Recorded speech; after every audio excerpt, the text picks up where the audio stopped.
Pangsanlibutang ulat. Ang unibersidad na nagpapabago ng puso.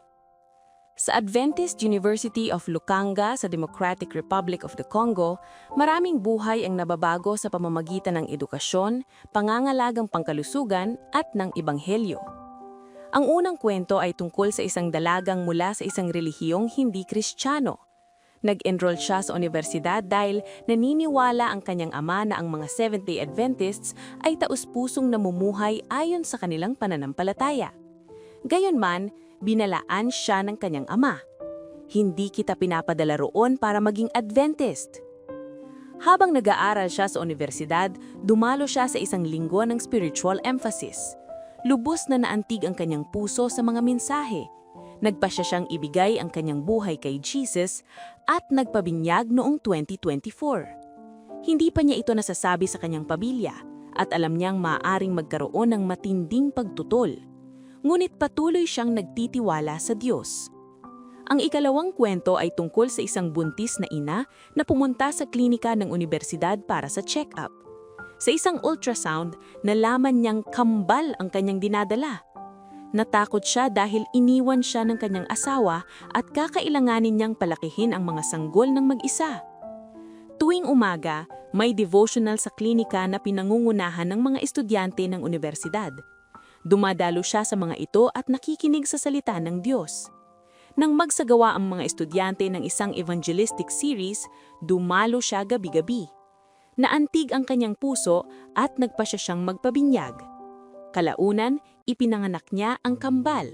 Nang marinig ng kanyang asawa ang balita, bumalik ito. Ngunit nagulat siya. Wala na ang babaeng iniwan niya noon. Sa halip, nakita niya ang isang tapat at mapagmahal na ina na nagmamahal na sa Diyos. Nang makita niya ang malaking pagbabago sa kanyang asawa, nagsimula siyang dumalo sa simbahan kasama niya at ng kanilang mga sanggol.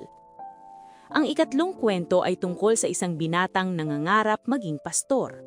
Mariing na tinutulan ng kanyang pamilya ang kanyang desisyon at nais siyang maging isang tradisyonal na manggagamot. Dahil ayaw siyang suportahan ng kanyang pamilya, nagtrabaho siya bilang watchman long loob ng 2 taon upang makaipon ng pera para sa kanyang pag-aaral. Ngunit matapos siyang magsimulang mag-aral, bigla siyang nagkasakit at nagsimulang mawalan ng alaala. Sinuri siya ng mga doktor sa klinika, ngunit wala silang nakitang problemang medikal. Naniniwala silang ito ay isang espiritual na labanan. Kaya nagtipon ang 27 guro at mga estudyante sa teolohiya upang ipanalangin siya. Matapos ang panalangin, gumaling ang binata at bumalik ang kanyang normal na pag-iisip. Ngayon ay nakapagtapos na siya at naghihintay na tawaging upang maglingkod bilang isang pastor. Ipinapakita ng mga kwentong ito kung paano ginagamit ng Diyos ang unibersidad upang baguhin ang mga buhay. Ang ating 13th Sabbath offering sa quarter na ito ay tutulong sa pagtatayo ng mas malalaking laboratorio para sa nursing school upang makapagsanay ng mas maraming estudyante at patuloy na ibahagi ang pag-ibig ng Diyos sa komunidad. Maraming salamat po sa masaganang pagbibigay.